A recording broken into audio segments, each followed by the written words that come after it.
5시간 넘는 영장 심사를 마친 양승태 전 대법원장이 지친 표정으로 법원을 나섭니다. 구치소로 향하는 양 전 대법원장에게 질문이 쏟아졌지만 검찰 포토라인에서처럼 입을 굳게 다물었습니다. 전직 대법원장으로서는 처음 구속영장 심사 받으셨는데 심경한 말씀 부탁드립니다. 법정에서 충분히 소명하셨습니까? 재판 개입 혐의 등에 대해 일체 부인하셨습니까? 이것이 마지막 모습이었습니다. 검찰이 청구한 구속영장을 법원이 발부하면서 양 전 대법원장은 곧바로 구속 수감됐습니다.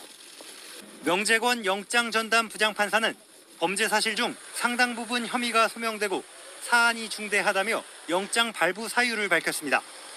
여기에 검찰 수사 경과와 중요 관련자들과 관계로 볼 때 증거인멸의 우려가 있다는 이유도 들었습니다. 검찰은 양승태 전 대법원장 재임 시절 일제 강제징용 소송 재판 개입, 비판 성향 판사 사찰 등 사법행정권 남용 의혹에 대해 7개월 동안 수사해왔습니다.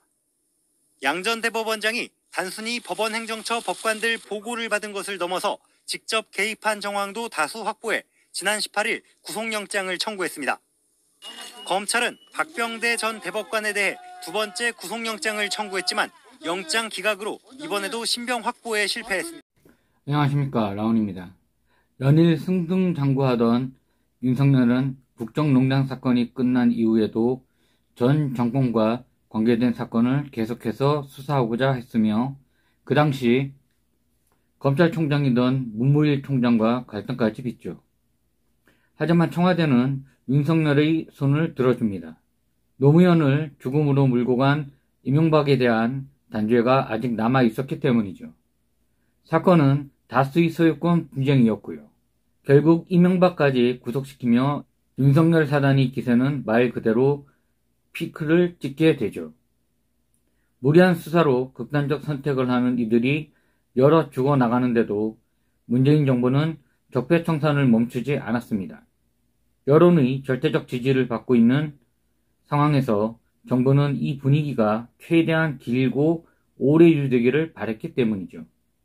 이 와중에 검찰이 이 나라의 가장 막강한 실세 집단이라는 것을 다시금 과시할 기회를 엿보던 윤석열 사단의 눈에 양승태 전 대법원장을 위시한 법원 행정처 고위 간부들이 타겟으로 선정되는 영광을 누리게 됩니다. 윤석열 사단에는 지금까지의 재벌 바둑이식 수사를 진행할 소위 삼성 장학생이 없었죠. 모두 아는 바와 같이 검찰의 대표적 치부인 정권 지킴이와 재벌 봐주기는 언제나 검찰의 아킬레스건이었습니다. 70년대 성장 과정에서 국가의 자원은 대기업에 집중되었고 이런 관계 속에 정치권과 대기업의 유착관계는 지금까지도 계속되고 있죠. 그 중에서도 삼성이 망하면 대한민국이 망한다라는 얘기가 떠도를 정도로 대표적 대기업이 삼성이죠. 삼성은 막대한 자금력으로 학부 때부터 소위 삼성 장학생이라는 학생들을 후원하여 검찰을 비롯한 정부 곳곳의 요직에 계속 들여보내며 자신들에게 곤란한 일이 생기면 이들의 충성심으로 불법이나 탈법의 수단으로 사업 확장에 열을 올린 것이 사실입니다. 검찰 내부라고 하더라도 더하면 더했지 덜하진 않았을 것입니다. 삼성 장학생들이 검찰을 그만두고 삼성 법무팀의 고액 연봉으로 스카우트 되는 경우가 비일비재하며 이들은 형 검찰 검사들이 선배들이며 삼성 대표 변호사로 법정에서 붙는다면 정관예우라는 보이지 않는 검찰이 악습에 의하여 어떤 사건이라도 승률은 삼성이 항상 우위에 있었고요. 이는 국정농단을 통하여 이재용 구속으로 이어지며 윤사단의 승리로 끝나죠. 이렇게 하나의 치부를 털어낸 윤석열 사단의 사법부의 재판거래라는 타겟이 이탄이라는 판사의 내부 폭로로 세상에 알려지는 사건이 발생합니다. 일반 상식에서는 상상도 할 수 없는 일이었죠.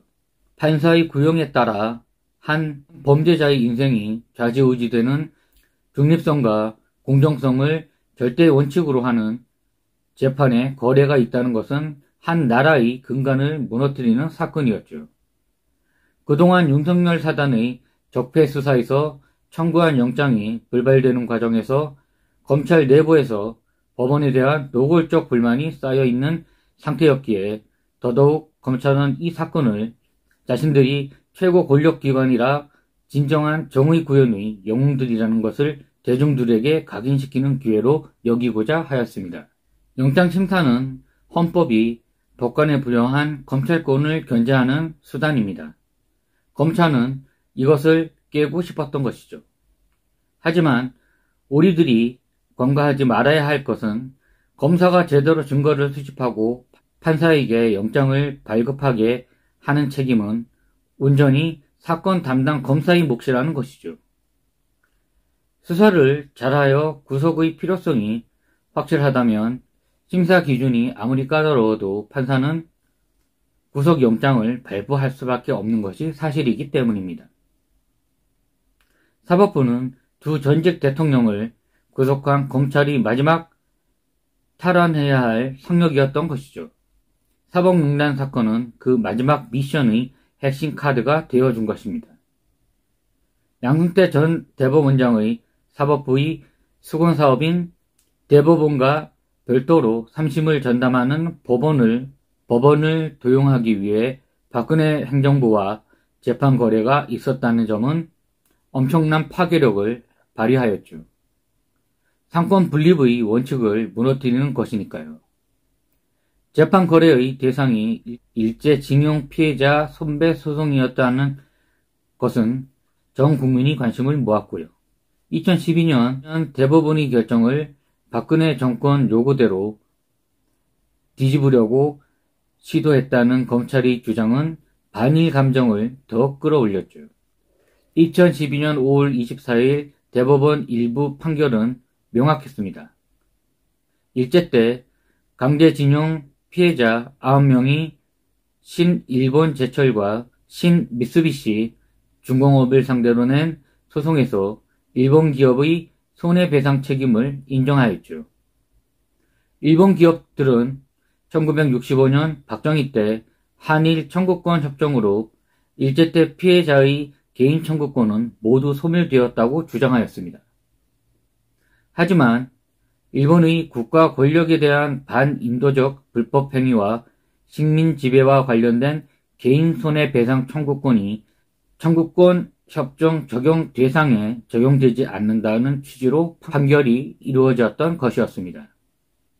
박근혜 입장에서는 박정희 업적으로 평가되는 한일 청구권 협정의 정당성을 유지하고 싶었으며 당시 일본 정부와의 진행 중이던 위안부 합의 협상을 조속히 해결하고자 바랐기 때문이었죠.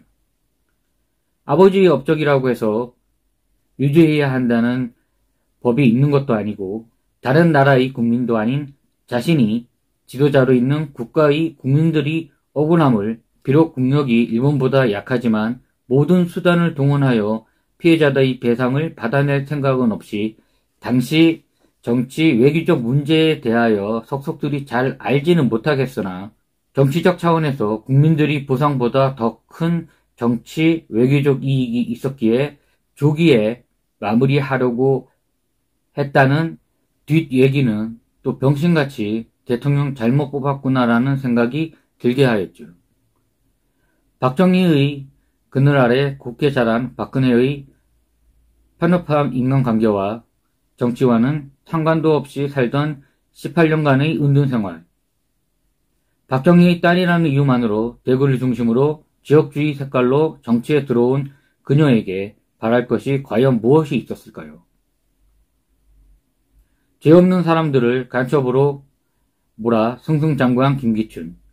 어렸을 적부터 한화에서 친구 비슷하게 된 최순실. 이들이 그녀 주변의 인간관계의 전부였죠. 언니와 남동생과는 박정희 암살 사건 이후 의절했으니까요. 자, 다시 쟁점으로 돌아와 보겠습니다. 이 판결을 뒤엎으려면 대법관 13명이 모두 모인 전원 합의체에서 뒤집어 엎어야 하는 상황이었습니다. 양승태는 보수 진영을 대표하는 법조인이었죠. 그는 소장 판사 때부터 정권의 이익을 창출하는 인물이었다고 합니다. 전두환 정권 시기 6건의 간첩 조작 사건을 유죄로 판결하고 그 이후 재심에서 무죄가 선고된 이후로도 사과 한마디 없었다고 하니 꼴통 보수의 지 잘난 맛에 사는 인간이었다고 생각해도 과언이 아닌 것 같습니다.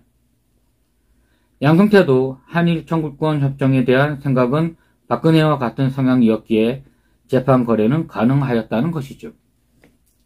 검찰은 이를 정확히 파악하고 정권의 지지 아래 지난 정권과 재판 거래 의혹이 사법부에 관한 국민의 믿음을 깨버린다고 사법부 70주년 기념식 연설에서 당시 문재인이 언급할 정도였으니 이미 사법부의 붕괴는 시작되었던 것이었죠.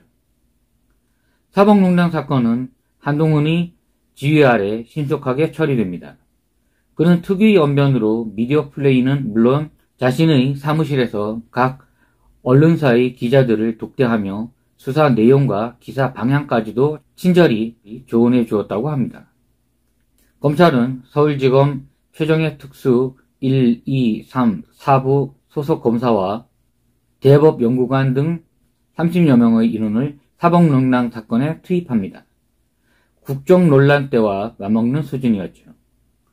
100여 명의 판사들이 조사실로 불려갔으며 수사에 협조하지 않으면 피의자로 전환될 수 있다는 협박도 받았다고 합니다. 양승태와 함께 기소된 박병대 전 대법관은 2019년 5월 29일 첫 공판에서 검찰에게 겁박을 당하고 훈계와 질타를 받았음을 행간에서 느낄 수 있다라고 주장하기에까지 이르죠. 하지만 문 정권과 사법부에 등 돌린 여론에 대한 호소라기에는 전혀 의미가 없었죠.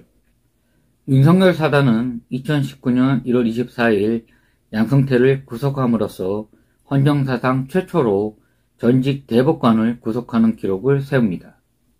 하지만 결과는 신통치 않았습니다.